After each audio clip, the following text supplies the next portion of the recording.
Welcome to ASAP Elite, Achievement, Success, and Perseverance. Our next guest is the epitome of what our show is all about. We are honored to bring to you magnificence at its finest. Please allow us to introduce to you our next guest, Grand Valley State University Hall of Famer and former NFL wide receiver, Mr. Jeff Chadwick. Mr. Chadwick, I just want to say it's a privilege and honor to have you on on our podcast today. I think this is going to be an exciting show, and I think that you have a lot to offer to our audience. So Definitely. Thank you. Same here, man. I can't wait to introduce our audience to you and let them know your experiences and advice that you may have given those following behind you. Really appreciate it. Not a problem. Happy to be here with you guys. Yes, sir. Yes, sir. So our opening question would be, how were you introduced to the sport of football? Well, I'll tell you what, just growing up, whatever sport was going on at whatever time of year, just a bunch of us neighborhood kids we'd pull each other. Hey, knock on doors, come on out. Let's go play some football, or let's go play some baseball or basketball. And we were about basically third grade, fourth grade. And one of the neighborhood kids came up, hey, did you sign up for football? And there was a park about 2 miles from my house. And they said, they're having signups today. Well, I tried to find my parents. My dad was at work. My mom wasn't around. So I got on my bike and I rode down and signed myself up in fourth grade with the Dearborn Lions. And I just started going to practice and, started playing ball, organized football at that point. Good deal. Now, doing the research, I heard about your experience at Divine Child.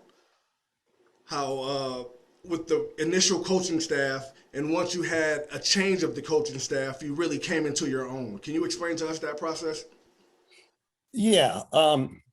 Sometimes, depending on the type of school, the coaches you have, they have certain ideas as far as what they want their athletes to look like. I was not one of those athletes who was always in the gym lifting weights. In fact, I never started lifting weights until they made me. And that was, I believe I was a sophomore in high school at the time. But actually, yeah, I was about a sophomore in high school. And I was kind of small for my age compared to everybody else. And my dad came to me and said, I don't think you should play football this year. I think, you're going to get killed. And I'm like, well, what should I do? And he goes, I don't know, just don't play football. I was like, okay. So I ran cross country instead of playing football. And I realized I didn't want to really do that. It wasn't a whole lot of fun to just run distance all the time. So the following year, I just decided I was going to play football. So I went to the coach and I said, Coach, I'd like to try out for the team this year. And he says, well, I don't know if I'm going to have you. And he said, you didn't play last year. And I said, well, I told him my dad didn't want me to play. And he said, well, listen, I'll make my decision in a couple of weeks. Get in the weight room. We're going to test you today. Get in the weight room and come back in a couple of weeks and I'll give you my decision. So I did that. And I worked out for a couple of weeks, went back and he retested me. And he said, all right, I'll allow you to try out. So I made the team. I was on the team my junior year in high school, but I never saw the field. So I practiced with the guys, with my teammates, but I never did see the field my junior year. Well, that coach left, the coaching staff left, and we hired in a new coach, and he put me in everything. I was deep on punt, deep on kickoff return, playing wide receiver and safety on defense. So it was great to just be out there on the field playing, on Fridays as opposed to just practicing all the time. And then at that point, I had a pretty good senior year. So I had a few schools look at me, nothing major, but Ferris State and Grand Valley were the two teams that were interested in. And I decided to go to Grand Valley. That's awesome. You said a couple of things in there that really resonated with me, especially when you consider how many student athletes are out there that, that probably fall into your category, especially when you're talking about, someone who doesn't hit the weight room, who enjoyed the game of football, but for whatever reason, the coaches don't really know them. There's a lot going on. And one of the things that I really got to see in your story that you were just telling is that you were a hard worker. And so when that coaching staff that was going mainly off of, the people that they'd seen the previous year, for you, you just continued to work hard. You didn't let that demotivate you. So when this new coaching staff came in, you were just like, doing what you always did. They saw how hard you were working and gave you a chance. And I think that that's important for people to see, is when you work hard, it pays off. Well, and the other thing too is, game days are easy. If you're able to get good enough to where you can actually play, whether it's Fridays or Saturdays or even Sundays, if you make it to the field and you're on the field, that's the time to shine, because all the hard work is everything you did before. That's right. It's all the training, the months of training you did to build up to where you went to training camp to get in football shape with a uniform. And then it's all the practice. Keep in mind, when you're in practice, you're going against the same guys every day. They know your tendencies. They know your strengths or weaknesses. And when you face somebody that you haven't faced, even though they may have seen you on film, it's a little bit different up front when you're, face to face. So there was a real advantage for you to get your hard work battle when it's practice. Treat practice is not just like a practice, kind of like going through the motions. That's where you really get better. Definitely. And I'll tell you what, here's something that I was thinking about. I was telling my girlfriend that, there's a lot of people that are upset about their kids being with this COVID going on, and kids in high school, especially not in school, but also not playing sports. If COVID was going on when I was a senior, I never would have played college ball or pro ball. So I can understand how frustrating it's got to be for these parents and these kids who are going into their senior year and not given the opportunity, because that opportunity never may come. Right. All because of the circumstances. And so with you, thank you for bringing that up. So what would be any advice that you would give? Let's say someone is falling in that particular situation. What would you say that they could possibly do to kind of, I won't say, because you can't make up game time, right? So what advice would you give them? Also, Mr. Chadwick, to add to that, the recruiting landscape has changed also because of COVID.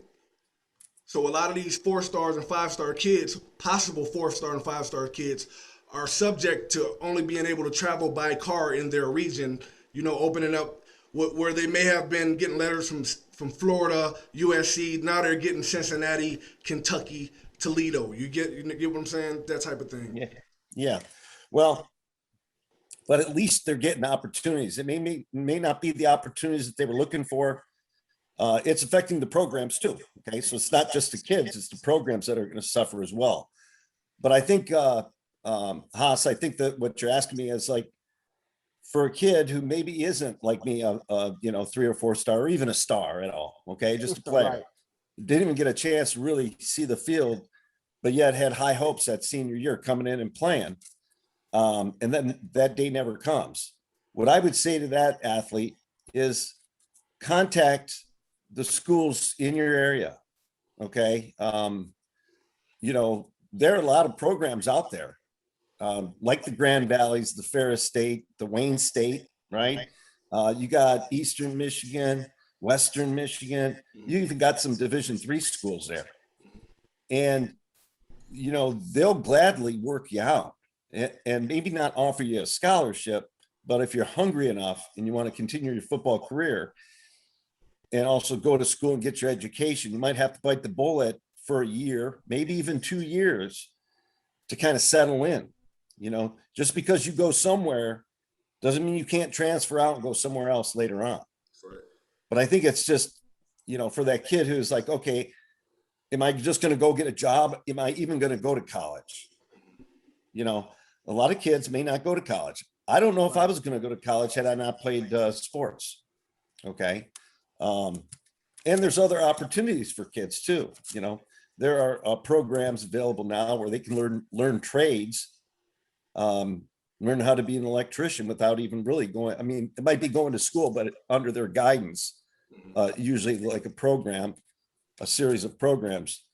So they can learn trades and further on that way. But for the athlete who wants to continue playing athletics, you might have to just downsize and go to a smaller school in the beginning, or just try it out, walk on. Don't wait for them to contact you. Go ahead and contact somebody. They may schedule a workout. Stay in shape, get your workouts in. Mm-hmm. You only have the time that's afforded to you, but really you have to be self-motivated. And the one thing you can do is work out and work hard and put that time in, even if it means by yourself. You don't always have to have somebody to work out with. Every year I used to start after the season was over, I'd always take a little bit of time off. Well, during that time, it doesn't take but about a month to get yourself out of shape. That's now, right. You're not completely out of shape, but you might have some injuries, some lingering injuries that you need to recover from. But let's say you just take 4 to 6 or even 7 weeks off of really not doing anything. Well, what you do is you start your basics, your core, which is going out and just putting a few miles in jogging, and you just start doing that every day, trying to get a couple miles in jogging. And then you start reducing the amount of mileage you put in and start doing more track workouts like interval training, Mm-hmm. to where you're doing quarters and you're a certain amount of rest and you're timing yourself and you're staying within a time. And so you work on interval training, and then you get to the point where you're doing sprints, you're doing plyometrics for explosion. I used to run, that picture you have behind you, Robert, I used to run the lower level all by myself a few times a week. So I would sprint up those steps, and I don't mean jog up them or run up them. I ran up those steps. Okay. Every third step, I sprinted up those steps, and then I'd go around, and I did that whole stadium a couple times a week. So I'd go up, I'd sprint up one, go over, come down, back and around, and I would just go around the whole stadium. It'd take me about 20, 25 minutes. That's not bad. It was just something I did. And so the one thing for especially a wide receiver or a specialty position, like a cornerback, you got to be a runner. Yep. All athletics, you got to be a runner. And that's the one thing I really put a lot of emphasis on is I would have never seen the field had I not been a runner first. Yeah, that's right. That's right. Yeah, so and thank you for that. Now I will say this: is anybody who is listening to this, we are probably going to send you a bill because he just gave you a workout plan, and that's not typically what we do on this show.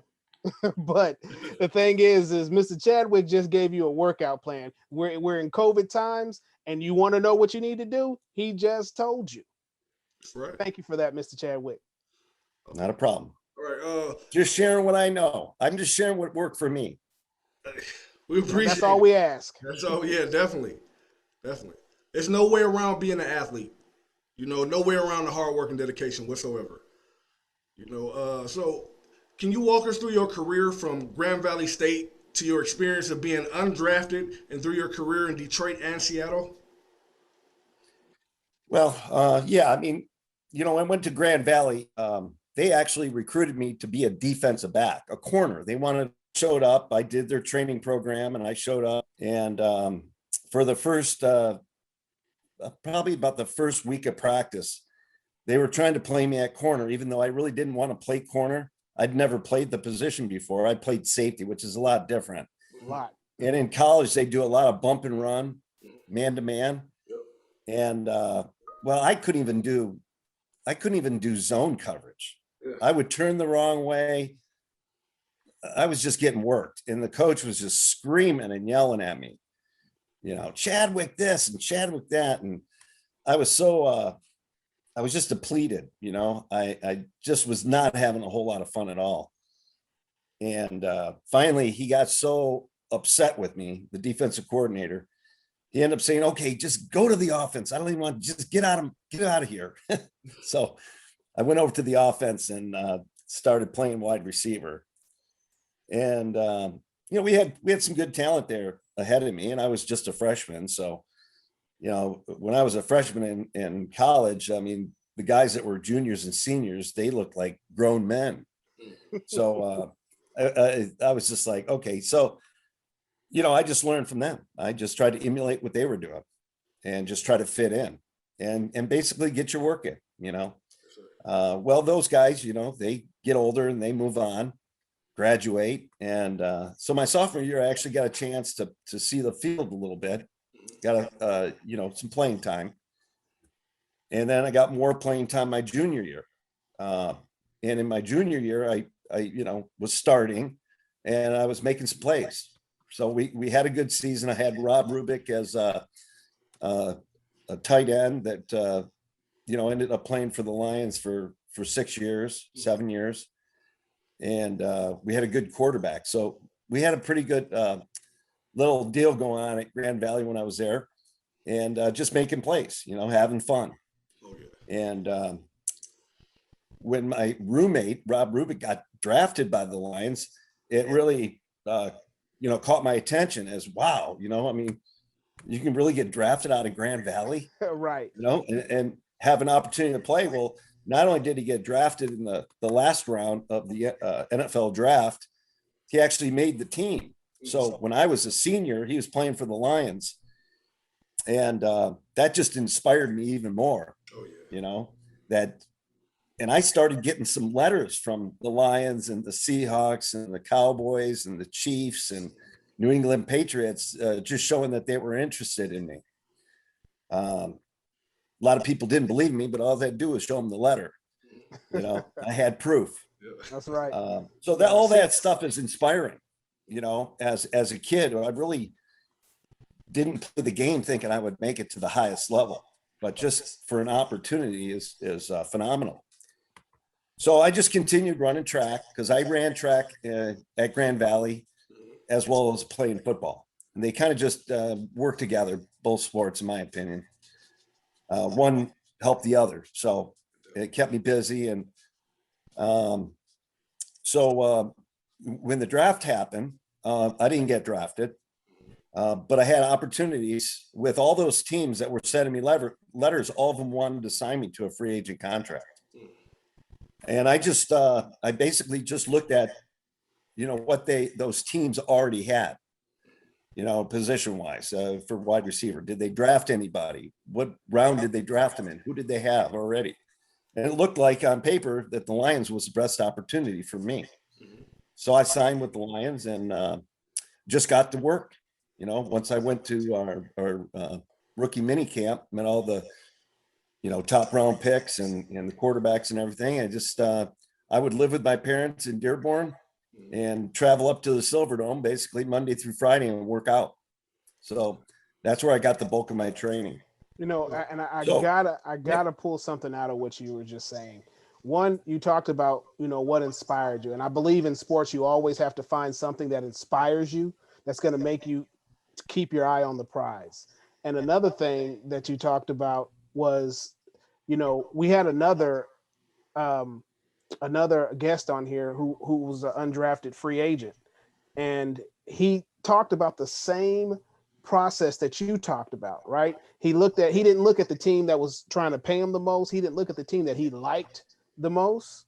He actually did his homework to find out who was there and where he would have the best chance to be successful, or at least get the chance, because he felt like if I got a chance, then I can do whatever. And I can be great. And that was Sammy Knight.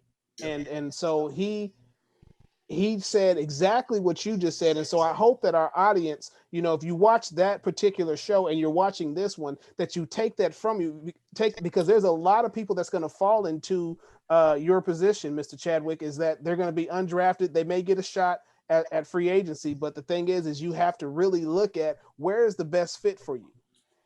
Exactly. That's key. Now, granted, you know, when I was a kid, you know, Dallas Cowboys was, you know, America's team, right? That's right. And just knowing that I was offered a contract by them, by the Kansas City Chiefs, by New England Patriots, all of them offered me contracts. All of those contracts were better than what the Lions offered. They offered bigger signing bonuses, less years, and more money. I ended up going to the worst deal because it was the best opportunity. You're not going to see any of that money unless you make the team anyways. And being that you're a walk-on free agent, the likelihood that you're really going to make it it's not very good. Okay. So I looked at the situation. I didn't look at and actually, to be honest with you, now granted, the money wasn't that great, but it was good money. There wasn't any other job that I knew of that you could make that kind of money right out of college. But compared to now, it's nothing, right? It's a fraction. But I can honestly say I did not play the game of football initially because of the money. I did it because it allowed me the opportunity to play with and against the best in the US. Yes, sir. Okay, just as a competitor, you know, that's all I wanted was to see if I could play with the best. And of course, later on, you know, once you start playing with the best, you're, you know, kind of evaluating yourself just like the coaches are. What do I need to work on? What are my strengths? What are my weaknesses? Well, I need to work harder at this, or I need to come more on that. And then you just go and do it. And, you know, at that level, when you're a professional, you have the time to put into your, and I think you just owe it to yourself, or, you know, to be able to be at that level, you know, to put it all on the line. And if that means just a lot of time, I used to work out basically from 8 a.m. till 4 p.m, Monday through. Okay. So that's a full-time job. And I'd take the weekends off. And I did that for 3 months, going to the Silverdome. I never missed a day. I got myself in the best shape that I could get my body into. Okay. I was faster, stronger, quicker. And then it was a matter of putting on the uniform and taking all that conditioning and now seeing if I could become a football player, the best football player. And it took a few weeks before I actually kind of turned the corner to where things started making sense to me, and I started seeing the results of all that hard work. Things start slowing down for you. Big part of it, I tell you, a big part of it was not get off the line of scrimmage against man-to-man bump and run. And, you know, I know LaMarcus wanted to know what my favorite move was to get against bump and run. I'll tell you what, it was just a lot of hard work because I couldn't get off the line initially. It seemed like a month, but it was probably more like about a week or so of just getting beat on, and then reviewing film and looking at what I was doing wrong or what I could try to do differently to try to beat that or overcome that so that I could get into my route. But once I learned, they couldn't stop me. That was the great thing about it. I went from getting knocked down to the ground time and time again to all of a sudden getting off the line, and they didn't know where I was going. I understand where you're coming from with that. I had to go through that in college and arena, you know, for the game to slow down for me, you know, and finesse my technique. Then you find yourself always open. Every game that I seen you play, you were always open. Always. You know, and so, like I said, you inspired me to be a receiver. So you played 9 years in Detroit. You had 6 years in Detroit. 6 years in Detroit, 3 in Seattle, and then finished up with the Rams. Okay, good deal. So what was the difference in the offenses between going to playing for Detroit, then going out west to play Chuck Noll? Was that Chuck Noll? Chuck Knox. Chuck Knox. I'm sorry, I apologize. To play for Chuck Knox Yeah. in that offensive scheme with Steve Largent. Yeah, really wasn't much difference at all. You know, it might just be how they do. There was a couple of routes that you know, because you know the route tree, right? Yep. You got your in routes and your out routes, and there's numbers associated with them. 1 through 9. But then you got your crossing routes and whips and Yes, sir. things like that. But as far as the routes, I do know when I went to the Rams, they tried to teach me how to roll out of my breaks Okay. versus like the way I was accustomed to doing it. They wanted me to use my other foot. It was so awkward to me. I tried it and I couldn't do it. Okay. It was like, it just didn't make any sense to me Okay. what they were asking me to do. It was like, if you're going to, you know, do an out route, Yeah, you push on and the you're outside. going to your left, you plant your inside foot to break so that you go to the outside. Yes, sir. They wanted you to roll off your other leg. Just the opposite of what. So I tried it and I was like, I can't do that.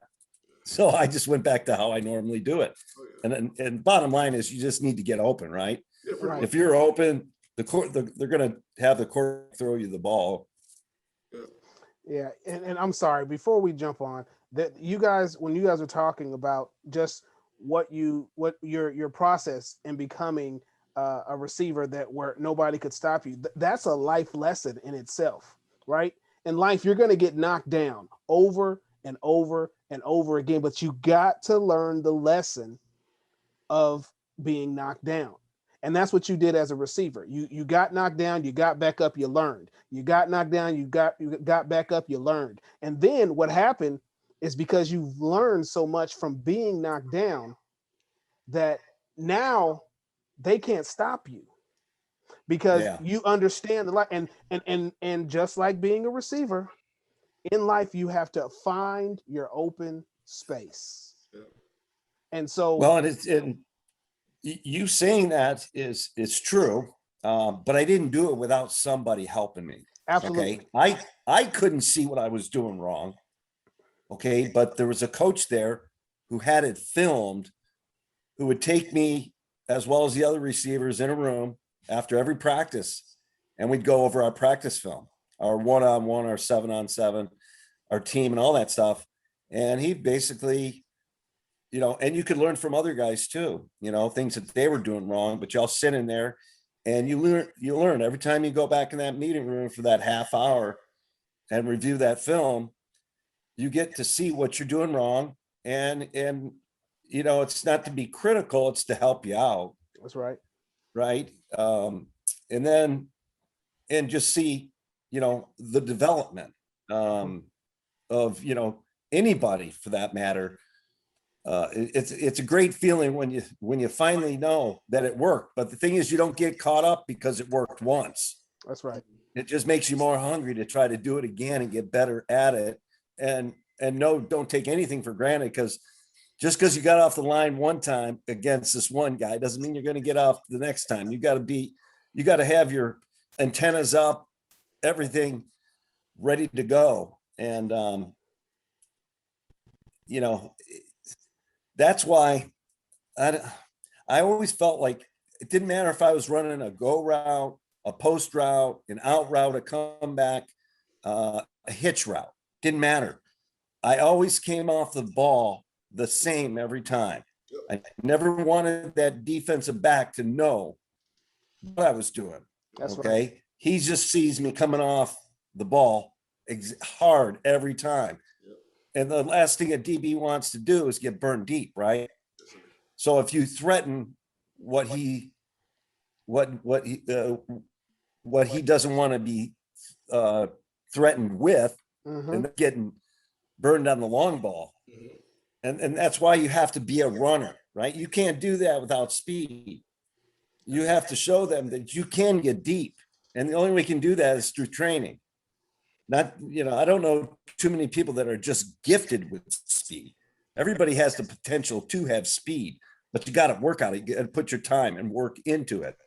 Mr. Chadwick, Then when you develop that speed, yeah, go ahead. I'm sorry. One thing to add to that, because this is a position that I studied and studying you and many other masters of the game. It's not all about speed when you play a receiver. You got to learn how to change gears. Like you say, push vertical, sell the fade, drop off. You get it's some I liken route running to poetry in motion or a symphony orchestra with a splash of geometry. And this is how I speak it. So I understand exactly what you're talking about. It's so many different ways to get open, but you have to be a student of the game first.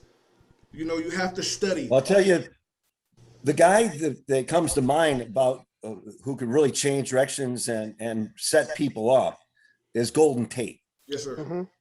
Okay, Golden Tate, and that's why he's still playing the game, and he's a free agent now, but he won't be for long, because you know he was a different type of receiver than me. I mean, led the league forever with yards after the catch. I was about getting open, making that catch. I didn't get a whole lot of yards afterwards. But everybody's different, right?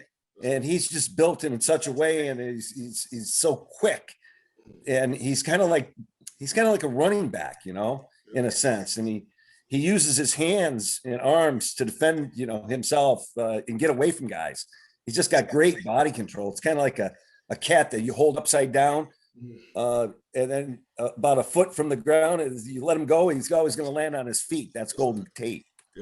Yeah, I remember watching Golden Tate at Notre Dame, and when I saw him, I was like, man, this kid is special. Yeah, he really is. And I'll tell you else who's really special is the Heisman Trophy winner. Oh, Devontae. Mm-hmm. He, you know, I don't know. You guys probably don't remember. You may have, but he reminds me a lot of Anthony Carter. Absolutely. Michigan. That's right. Number one. You think played Minnesota? Minnesota, yes, sir. I saw you guys play a couple times. Matter of fact, he was so exciting to watch. Just, you know, he had that certain gait. He wasn't a real big guy, but he could run like no other.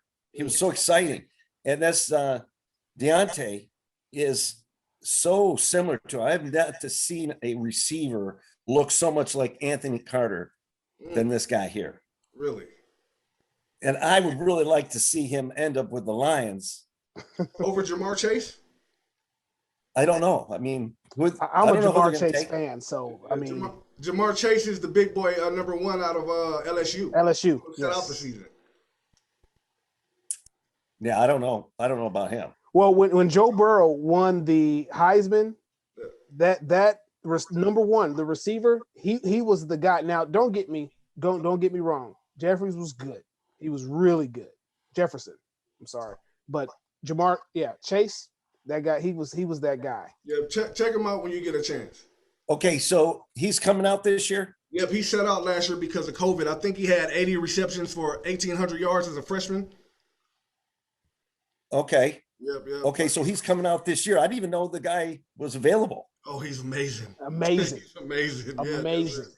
Yeah, but if he's around, I mean, you got to take the best receiver that's out there. Okay, that's right. The only thing that worries me a little bit about Deontay is that he's slender. Yes. Okay, and you know, in the NFL, you know, I know as far as hitting and protecting players and stuff like that, doesn't mean that it's not going to happen though. Mm-hmm. And you know, injuries could, but then again, you can't worry about things like that. The guy is just a phenomenal player. Yep. He's wherever he does go, he's going to watch out. This guy's a playmaker. Yep. Route runner, everything. Yeah. Catches the ball. He can run. Don't let him get too far away from you. You might have to double team him. Really? Oh, wow. I see where you're going with it. And I agree with you. The game of football is a direct reflection of how you live your life. How did football prepare you for life after football? I would just say, you know, you're going to win some, you're going to lose some in the game of ball, right? That's right. You got to give the guys that you're competing with credit for what they do. You know, everybody's got got a job to do, your teammates as well as your opponents. So in football, you want to win more than you lose. You might be victorious if you do so. However, life is very similar. You're going to lose some, you're going to win some, and it's okay to lose them. Okay, you're gonna realize your mistakes or things that you can do better the next time. Don't be afraid of making a mistake. Move on, learn from it, and move on. I can say that even owning my own business. They always say in business, if you start up a business, it takes about 7 years to determine whether you're going to be successful. I had a business that in my 7th year, which is the so important year, we got hit with that 911 event, and I didn't realize it at the time, but it affected my business greatly. Hindsight's 2020. I hung around, tried to gut it out for another couple years, and finally realized I was throwing good money after bad. And it wasn't anything that I could continue on. So I had to close the business. Those things happen in life. I don't regret the choices that I made. I had a business that was ready to turn the corner. Unfortunately, those events nobody had control of, right? And things happen. So I learned from that, and I'm okay with that. That's good stuff. Because the one thing that I keep hearing you say is I learned. I fell down. I learned.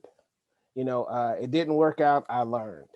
And it seems like with one of the things that made you successful in football was not the fact that you failed, but the fact that you learned. Yeah. And when you learn, that is what's going to allow you to be prepared for next time. And correct me if I'm wrong, but it seems like all the learning that you did throughout the years in football helped you to learn in your life after football and understand that those hard times are going to come. There's going to be hard decisions you have to make, and go ahead and make those. Does that sound about right? I would agree with you in that. I can look back and recall things that I got involved in that I honestly had no reason to feel like it wouldn't work out. And I'm not talking about the business that I had ventured into, just other things. Could be an investment or something that you thought you could trust, and you believed in them. They sold you something very good, and maybe I was naive. Maybe I didn't do enough research. Maybe I had too much trust. Obviously now I'd do things a lot differently. I don't regret any of those. At the time when things happened, I regretted it. Okay. But now looking at it, I don't regret those. That's right. Because I know I don't make those kind of mistakes now. That's right. Okay. I can read into it, and maybe this doesn't happen to everybody. I'm just saying what happened to me, things that occurred in my life. So, I don't have any regrets from those decisions that I made. I made those decisions. But I can also let other people know that might fall into a similar situation. Hey, you might want to think about this. Maybe you might want to ask this question or that question before you, go forward. So. Well, the only way to gain experience is the only way to gain wisdom is through experience. Yeah. No way Very around true. No way around it. Yep. All right. So, what advice would the 2021 Jeff Chadwick give to the 23-year-old Jeff Chadwick?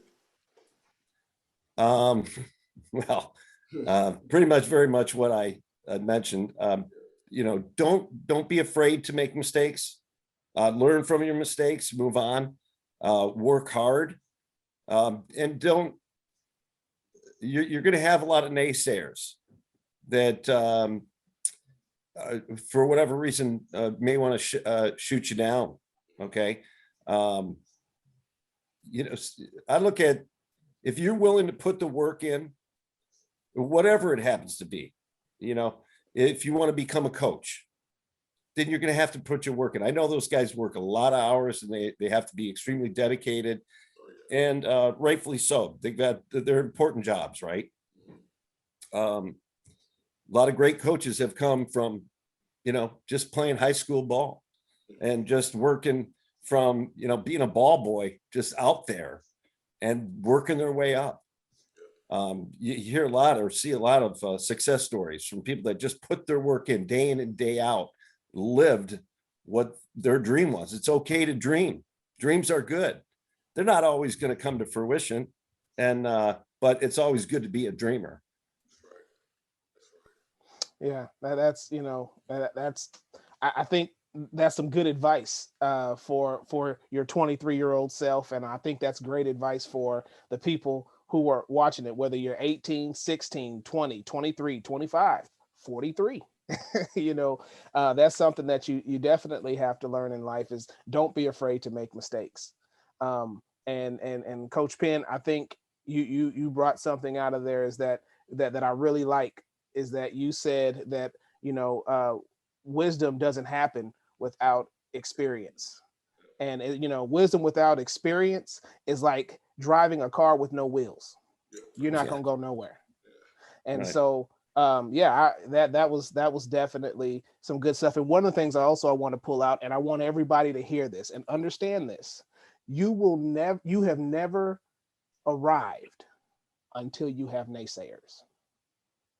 Understand that being successful and naysayers come hand in hand. So honestly, the way I've always looked at it is until I get naysayers, I'm still not doing it right yet. So keep that in mind. Yeah, just believe in yourself, believe in your mission, you know, and those can be ever changing, you know. It's, you know, your goals, ambitions in life can change periodically through time. But they're your dreams. Nobody can take that away from you. You know, they're your aspirations, something that you want. At least it shows that you have some direction in life. You got to have some kind of direction, always looking for something to do to improve yourself and better yourself.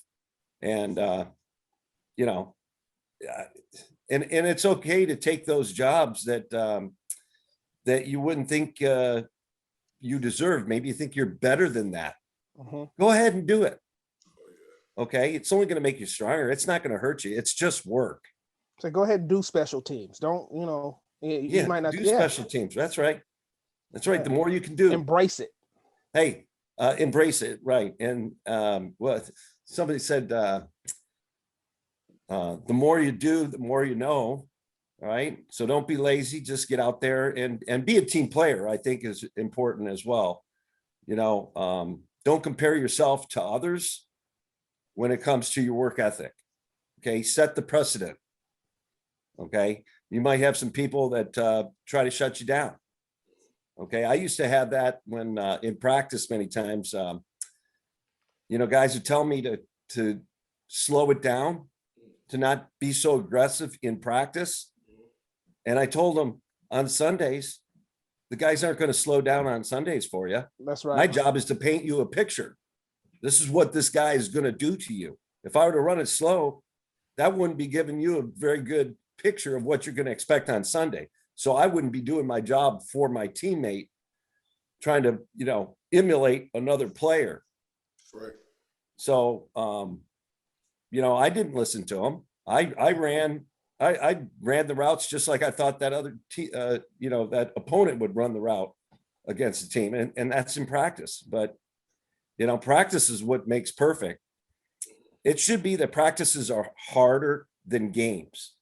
Games are the day you get to shine, the day you get to showcase your talents, and you know, so you know, you got to put in your hard work in practice.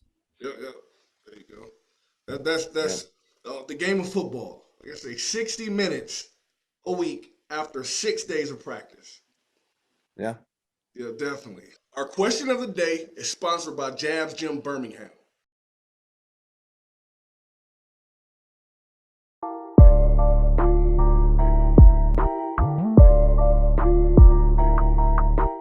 Hello, Mr. Chadwick. My name is LaMarcus Brand from Atlanta, Georgia. I was first team all region and honorable all state. My question for you was, as a receiver, what was your go-to release move on a more aggressive DB? So as I mentioned early on in our conversation, one of my biggest struggles was getting off the line versus bump and run. And what I found that attacking what they were trying to take away from me. So in other words, you'll have a defensive back who'll come up on you. He's either going to shade you inside or outside. So what I would do is I would attack very quickly with my feet and a little bit of a head shake. All right. I would attack what he was trying to take away. So I might go towards his inside just a little bit or his outside just a little bit to kind of freeze him. And I would do that with my head and my feet. I'd move him real quick.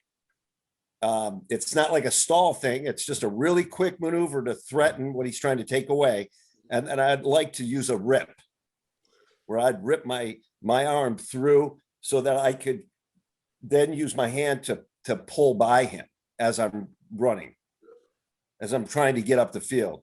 You don't really want to get in a defensive back is always going to try to push you off of your route. And a wide receiver should always try to get into his route as quickly as possible without losing, his advantage or a point or the field, right? Because a quarterback is going to try to throw that ball into a certain spot. He expects you to be there. You just got to get there. So that's what I always did. I always tried to very quickly, I'd have my hands down by my side. And then at the snap of the ball, I'd move my feet and bring my hands up and do a little head fake and threaten that either inside or outside, and then try to get up the field and do the kind of a rip with one of my arms and then pull myself past him. It's basically becoming, when you have bump and run, it's like it's a hand-on-hand combat. Yes. Okay. He's going to try to put his hands on you to throw you off, and you got to use your hands and arms to fight him, at least for 5 yards, right? And he's always going to be trying to grab you and nip away at you, kind of tug on you to throw you off, right? And you just keep on, as you're running in that running motion, you're just running and using your hands to knock him off you as you're running up the field. The other thing that I see a lot of receivers get called with when they have a DB on them is for pushing off, right? That's right. And you probably know this too, Robert, because you played the position quite a bit. Yep. What a referee looks for, and all receivers are going to try to push off, right? Because the guy's next to you, you want to push him off. You want to get that separation, and he's right on you. If he's doing a good job, he'll be right there in your hip pocket. That's right. So what you do is you don't want to extend your arm outward, okay, because you get called for that. So you do the chip with your elbow, right? Yes, sir. You push them off. You can push all day with your elbow just as good as you can with your hand. So if you keep him right next to you, you get to the point of where you're coming out of your break and you just fling your wing, and he's going to go just as far as if you use your hand. That's right. And they hate that. Those DBs hate that. They say, oh, he pushed off, but they'll never call it. Yeah. I never, ever got called for pushing off because I never extended my hands. Yep. Tricks of the trade. Yeah. That's good stuff. All right. Our final question of the show today. Your top 3 wide receivers of all time. Well, I'll tell you what, one of them plays right now. And you could probably tell me who I'm thinking of. If he plays right now and he played in the Super Bowl, who do you think I think is one of the best receivers that's ever played the game? Played in the Super Bowl? I mean, Tyreek Hill. Tyreek? Oh, yeah. Oh, okay. Wow. Okay. Why do I think? Well, first of all, he kills you with his speed. That's right. And I talked to you earlier about speed. Yes, sir. And that guy's just flat out got it, right? But here's the other thing, is that he's a great route runner. He comes so quick out of his breaks. You can't cover him. The only way you can cover him, if you're lucky, is if you double team him. And if you double team him, somebody else is open. Yep. So to me, he's the biggest threat. He catches the ball so well. I rarely ever see him. He has dropped the ball, but hey, all receivers do. They're lying if they tell you they don't. But he has got great hands. He's got great speed. He plays with a lot of enthusiasm. He's never down on his game. He's always consistent. He's always ready to make a play. He's a playmaker. He's one of the best I've seen in a long time. I really enjoy watching him play. As far as some of the older guys,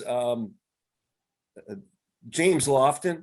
Okay. I loved, going up against James. We played Green Bay quite a bit, and just seeing him play, he was so smooth. And this is back in the day when we didn't have gloves, right? Oh yeah. He'd reach his long, lanky arm down the sideline, just pull that ball with one hand, and just keep running. Oh yeah. He was a great route runner. He blocked. He did it all. In my opinion, he was one of the best that ever played. Really? And of course, Jerry Rice. How can you deny him?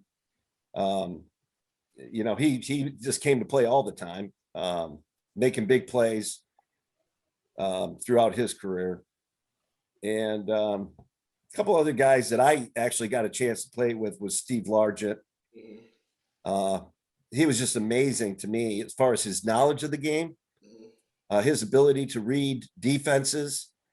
A lot of times the defense will try to disguise their coverage, but for some reason he was able to go in motion, and based on how a linebacker might move, he would know the coverage pre-snap. To me, he was just he was like a coach player. He had so much just knowledge that was beyond me. I mean, I typically realized what the coverage was at the snap of the ball. Okay. And for him to have that kind of knowledge, it was because he really worked at it. He studied film a lot. So let me get this right, Mr. Chadwick. So you would have James Lofton as your number 2 over Megatron. No, I'm not saying. I'm just saying guys that no, Megatron, great athlete, but I'm just talking about guys that I kind of grew up with. Okay, gotcha. Another guy, Chris Collinsworth. Oh yeah, okay. He was probably like I'd say 3 or 4 years older than me. So when I was coming out of high school and into college, just watching him play, he, because he was a tall, lanky receiver just like me. He was a track guy as well. Okay, so he's like 6'5", really lanky, but he ran good routes. He caught the ball. He was just a all around good receiver. I really enjoyed watching him play. Now, granted, he wasn't like a Hall of Famer or anything like that, but he was a playmaker, and I really enjoyed watching him play. Another guy I played with, Henry Ellard. He played like I want to say 16 or 17 years in the league, and had like 7,000-yard seasons. Had a great catch average, like 16 yards a catch on average. So I look at certain things, that other people don't. Did you get a chance to play with Flipper Anderson? I played with Flipper. Yep. Flipper was a good receiver too. Okay. But see, when I played my last year with the Rams, they were our starting receivers, Henry Ellard and Flipper Anderson, and I'd be the third receiver. So I'd come in on third down situations or 2-minute drill. Oh yeah, gotcha. So that's before the spread. You would have stayed on the field during that time. Yeah. Oh yeah, definitely. Well, Mr. Chadwick, I thank you for coming on. This was very insightful.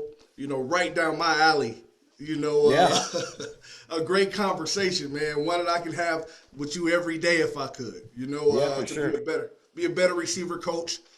And just reflect things off of you.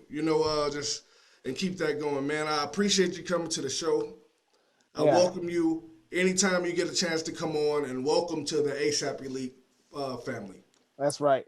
And Hey, honestly, I just want to also say before we end this show is that I really appreciate all of the things that you have actually taught our audience, that you've taught us in telling your story. That is the reason why we even have this podcast, is to talk to people like yourself, and you get to explain your story and get to tell your story from, you know, from a pro player's or former NFL player's point of view, and then those who are following in your footsteps can actually use those things that you learned. I mean, you gave so many nuggets today. I'm actually full. I ate way too many nuggets, and so I appreciate everything that you brought to the show. Yes, sir. well, my only hope is, say you got a lot of listeners, and if they take anything from me, if they can learn to help them out, and you know, just get out there. Hey, if you're going to play the game of football, you know, you might as well do it the best that you can, right? Your God's given ability, do the best that you can do. And I'll tell you what, there's no other game like football. And you can always play your best when you're in your best shape. And you can help your teammates out. Definitely. It's good stuff. All right, man. Well, hey, look forward to talking to you again, sir. Absolutely. Once again, appreciate it. Okay, you guys, you take care. All right. Have a great day, Mr. Chadwick. You too. Like I say, that was my type of conversation. Oh yeah. Well, it was my time, because see, the thing is, I never played the game of football at the same level that you and Mr. Chadwick had. But the thing is, I was a receiver myself, and there's a lot of things that he said in there that you know, that really resonated with me. And one of the thing about it is, I was probably wasn't like, you know, anyone that's people would be like, oh yeah, you know, Haas was a great receiver. And the thing is, but when I was on the field, I scared folks like I was a great receiver, because one thing, because I'll take the top off the defense, you know, with the corner, you know, man on man and a safety on top. Yeah. I'll still take the top off the because, you know, that when he's talked about Tyreek Hill, that was me. Wasn't as good as Tyreek Hill, but man, you talked about taking the top off the defense and then route running. Yep. That's one thing. Anytime you talk to a receiver, you talk about these great receivers, they're great route runners. And so that was just, you know, that was a great conversation, man. You can't be a receiver on a certain level and not be the total package. Mm-hmm. You know, you Well, just can't. Here's the thing. If you can run great routes, you don't need as much speed. That's the total package. Your one job is to catch the ball. Yeah. Everything else is icing on the cake. Mm-hmm. And one of the things I tell people is, you know, this is what I had to learn when I first came into football, is that, you know, you can't run your routes at 100% top speed. But here's the thing, just like a car, just like a motor. Yeah. Right. And see, but here's the thing. And one of my coach told me that really helped me as a route runner. He said, well, you know, he was just like, he said, Hassan, you know, what you have to realize is that 85 to 90% of your speed is faster than most people can run, period. Mm-hmm. He said, but if you can do that, you can run extremely fast and run your routes crisp. Yep. And when I realized, I was just like, oh, yeah, you're right about that. And so, I mean, that's the thing about it. So my speedsters out there, understand that most people can't run at 85 to 90% of your full speed. So understand, control that route, and, you know, get your cuts in, you know, and make things precise. But when you're doing it at 100%, nobody can control themselves at 100%. No, sir. Thank you guys for tuning in today. This was a great interview with Mr. Jeff Chadwick. We'll be seeing you next week with another great interview. Thank you. Thank you. Take care.